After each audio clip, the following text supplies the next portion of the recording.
Ayan na yan guys. Yung bantay ko natutulog.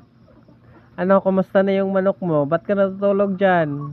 Asikasuhin mo, kunin mo yung itlog. Oh, bakit nakahiga-higa ka lang dyan? Ano ba? Pulutin mo na yung itlog. Oy, wala kang sahod ngayon. Patulog-tulog ka ha? Wala ka. Ano ba yung binabantayan mo? Wala kang sahod ngayon. Ngayong buwan na to wala kang sahod. Patulog-tulog ka lang. Yung itlog mo, hindi mo pa kinukuha. Oh, ang dami na yan. Tapos ikaw patulog-tulog lang. Ha?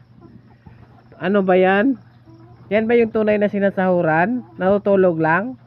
Ha? Juliet, gumising ka dyan. Ano? Gumising ka dyan, gumising. Yan ba yung ano na yan? Nagtatrabaho ba yan o natutulog? Ha?